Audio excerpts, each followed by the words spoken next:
really love my country, and I want to try to help preserve the values that have been at the foundation of our country. But I'm worried that I'm going to be seduced by the lust for power, and I was wondering if you had any advice for how to fight the lust for power. Well, that's kind of a germane question altogether, isn't it? Because part of the cultural battle that we all find ourselves enveloped in is partially due to the claim that there's virtually nothing other than the lust for power. And, I would say, fair enough in some limited sense, that bears directly on your question, because you see that as a temptation that might be powerful enough to bend and distort you as you attempt to make your way through, let's say, the halls of power. Well,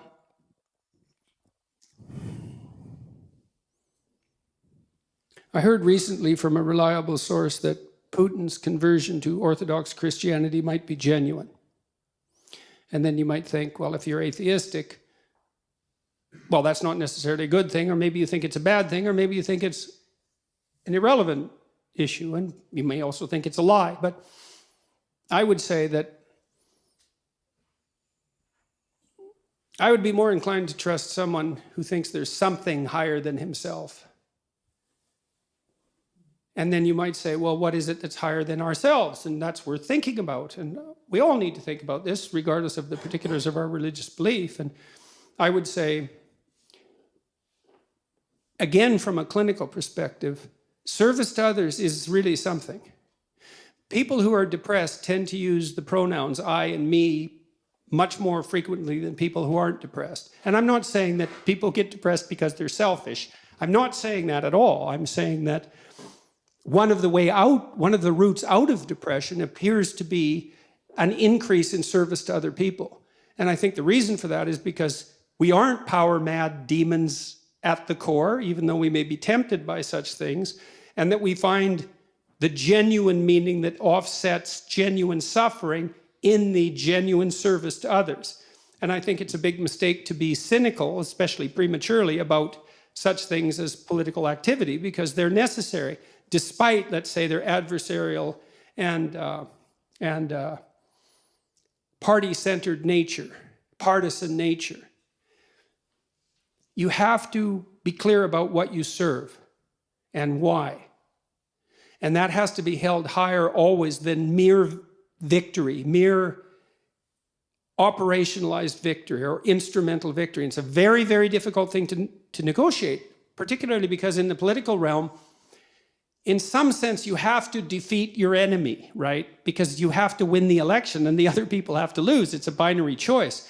But so often I see in partisan discussion the proclivity to assume that all the ill will and malevolence resides on the other side of the chamber. And that's a big mistake. And you could think about that more deeply too, is that we all need a place to place the existence of malevolence, right? Because malevolence clearly exists, and we all suffer from the weight of malevolent history, right? Because even the grounds we walk on here, which this is a remarkable and wonderful place, I mean, English soil is soaked with blood, just like the soil of every place in the world. That's part of the human heritage, and all of us bear the marks of that conflict in some sense in our souls, partly because of the possibility for us to engage in that, but also partly because part of the reason we're here in all this privilege is because of all that catastrophe. Well, the best way to localize that malevolence is inside you, right? And to remember that the enemy that you're fighting with, the greatest enemy that you ever fight with, is in your own heart. And that'll also stop you from confusing that true source of malevolence, let's say, with your mere political enemies. And that isn't to say that you won't encounter malevolent behavior, although most of it in the political sphere, as it is everywhere, most of it is more ignorance than malevolence, although willful blindness certainly plays a large role.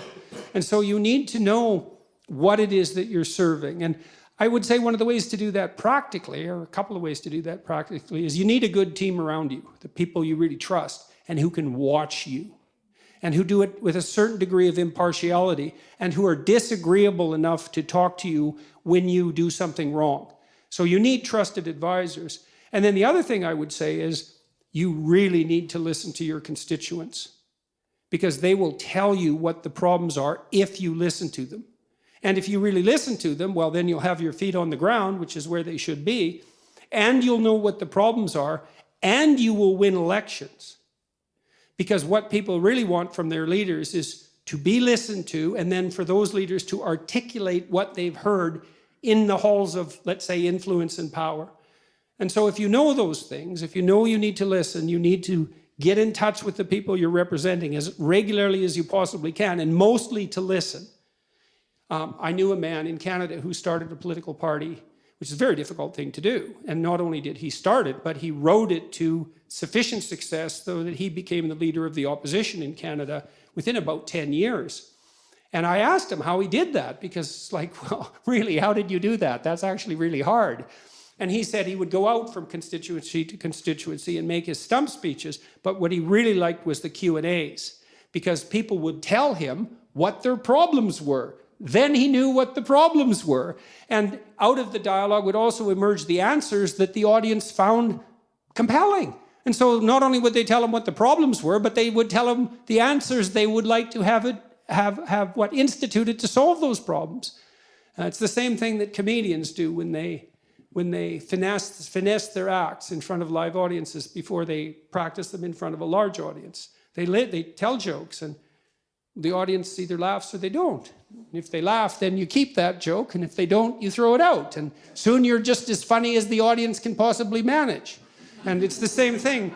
You can also do that in a dark manner, by the way, which is what Hitler did. So he could utter terrible things and wait for a response and collect those. And so then you become the embodiment of the shadow of your people. So I would recommend that you probably don't do that. Thank you very much. You're welcome.